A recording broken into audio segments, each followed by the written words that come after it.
Ciao a tutti ragazzi, a sorpresa vado avanti con un altro video sul Mox XF, sul Mox F8, scusatemi, perché mi è venuta in mente una cosa che avevo dimenticato, e cioè che un'altra possibilità di utilizzo interessante, soprattutto gratuita, per chi lo acquista, sono i campioni di Ultimate Pianos, si chiama, e ci sono i campionamenti del CP1 e soprattutto dell'S90 ES e poi della vecchia Motif, e devo dire che è interessante la cosa, vi spiego perché. Allora, questo è il CP1.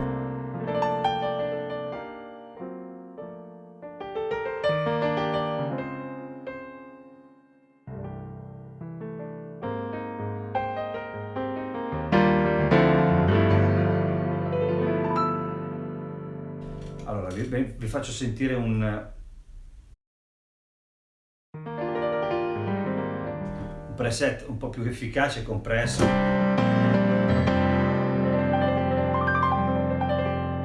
uno un po' più lirico, diciamo.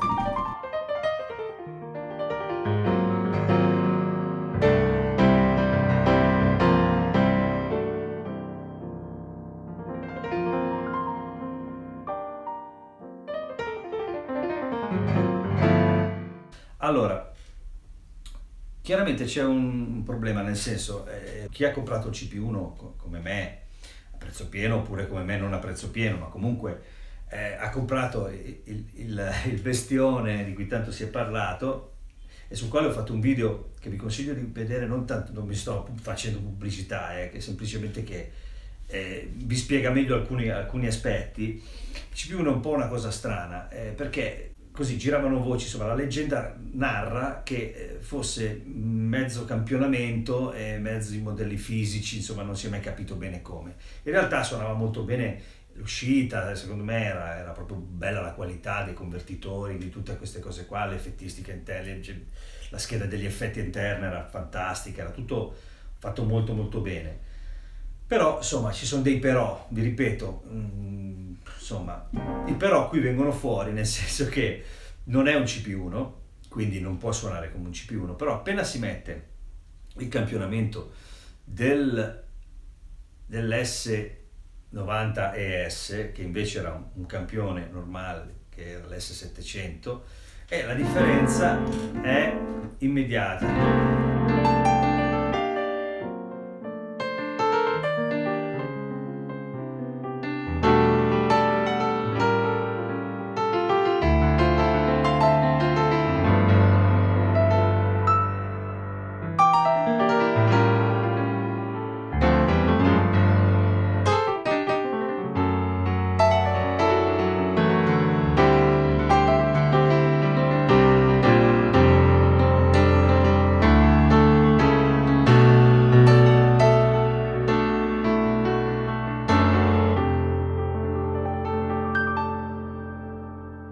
Insomma, diciamo, con l'S90S, anche qui ho fatto un video, adesso vi metto tutti i link. Con l'S90S, tastiera e questo campionamento che, vabbè, qui qualcuno ho letto dice non è quel campionamento lì, perché non sono gli stessi mega, insomma non lo so. Comunque vabbè, io che la conosco un po' posso dirvi che è abbastanza simile. Il problema è che là c'è un'altra scheda, cioè la qualità è un'altra, l'effettistica è un'altra, e quindi esce in un altro modo. Erano altri anni, si facevano le cose in un'altra maniera. Quella là era una miraglia, questa è quella sotto, diciamo, quindi non suona allo stesso modo, però questo campionamento è indiscutibilmente di una fortunatissimo, cioè sentite anche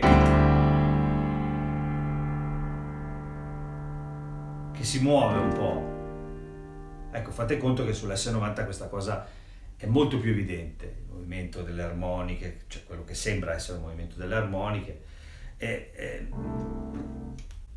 molto più efficace e funziona meglio. Però comunque in ogni caso, se considerate che questo suono è un suono storico che hanno usato tutti, veramente tutti,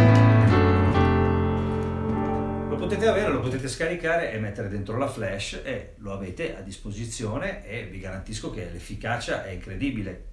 Chiaramente, come ripeto, su un S90 probabilmente suona meglio, in modo più qualitativamente migliore, ma in realtà anche qui va benissimo, ma perché proprio la fortuna è questa cosa sciamanica, non so come definirla, una specie di, non lo so, è successo, c'è stato un allineamento dei pianeti per cui hanno tirato fuori questa roba qui che è un campionamento fortunatissimo perché funziona sempre, sta bene col resto e tutto quanto. Averlo a disposizione è importante, poi soprattutto adesso che ce l'avete un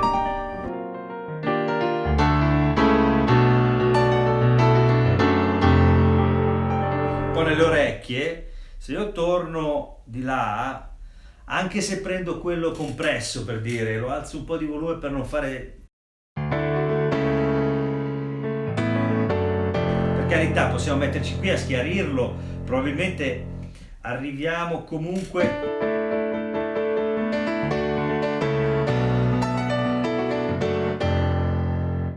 troppo compresso, provo una cosa meno compressa tirando su.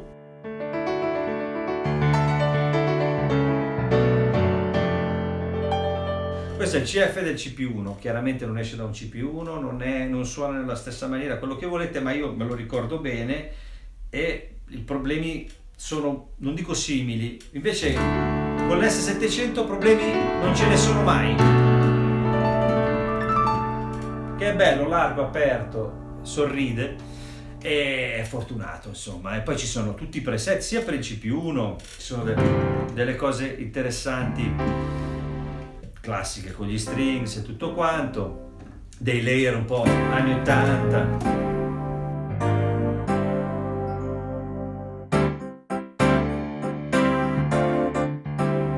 Sono carini. Per quanto riguarda l'S90 stessa cosa, un po' di cose con degli altri, dei pad, insomma le solite cose. Poi c'è il vecchio full grand prima il power grand del Motiv, che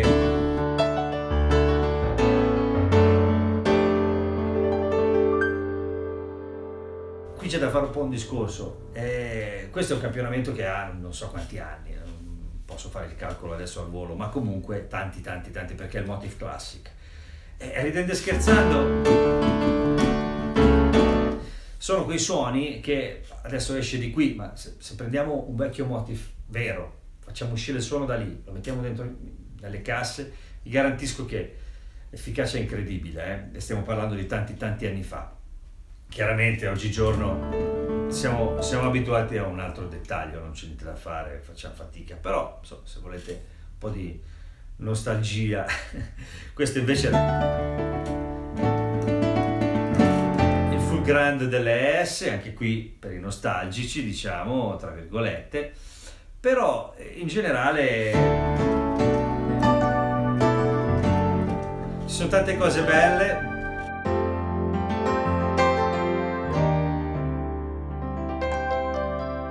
Mischioni con i suoni FM sono sempre belli. Yamaha queste cose le ha sempre fatte da Dio, anche perché insomma, l'FM se lo sarebbero anche inventato loro. Diciamo che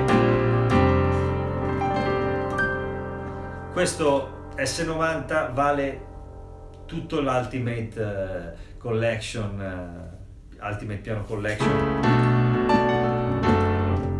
perché è incredibile.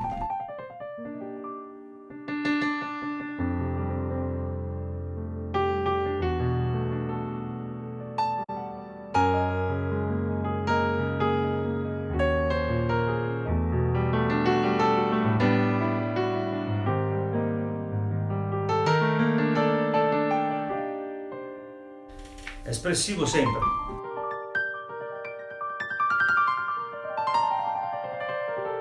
E poi in ambito pop è veramente fantastico, perché tu metti giù una cosa, per uno che deve cantare per esempio questo qui dà una mano proprio, perché è un sostegno armonico e fa un po' il lavoro che fa il piano realmente. Poi è chiaro, io ci sono particolarmente affezionato.